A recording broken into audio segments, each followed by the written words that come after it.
ভোটের বাজারে সমস্যায় মিষ্টি ব্যবসায়ীরা। বিভিন্ন দফায় ভোট দিতে ছুটি নিয়ে বাড়ি যাচ্ছেন কারিগররা, ফলে কমছে উৎপাদন, বন্ধ বেশ কিছু মিষ্টি তৈরি।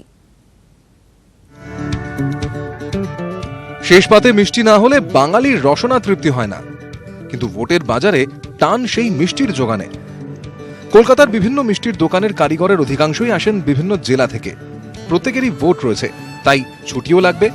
বাড়ি গেলে তো আর ভোট দিয়েই ফিরে আসা যায় না, তাই কেউ 7 দিনের ছুটি নিয়েছেন, কেউ আবার 10 দিনের।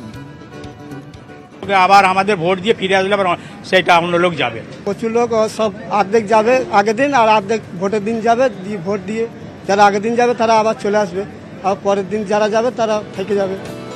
বৃহস্পতিবার দ্বিতীয় দফার ভোট পর্যন্ত সেভাবে সমস্যা নেই, তবে তৃতীয়, চতুর্থ এবং পঞ্চম দফায় মুর্শিদাবাদ, 2 বর্ধমান, বীরভূম, হাওড়া, হুগলির মতো জেলায় ভোট থাকায় কারিগরদের অনেকেই থাকবেন না।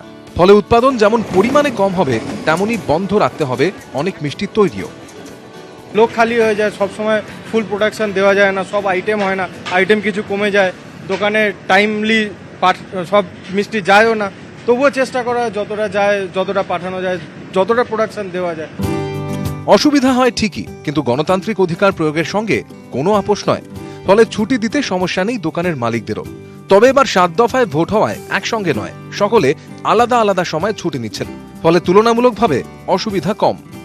ইলেকশনের জন্য লোকজন বাইরে যাচ্ছে, আর আমাদেরও সুবিধা হয়েছে দফায় দফায় ভোটের জন্য। আমাদের নানান ডিস্ট্রিক্টের লোক কাজ করে, তো যার ফলে আমাদেরও সুবিধা হয়েছে, একই টাইমে ভোট হচ্ছে না, দফায় দফায় হচ্ছে।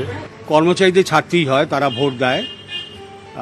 তখন তো অনেক কিছু আইটেমও কম হয়, স্ন্যাক্স জাতীয় জিনিসগুলো কম তৈরি করা হয়, বা যেগুলো মানে না করলেও চলে সেগুলো মানে বাদ দিতে হয়।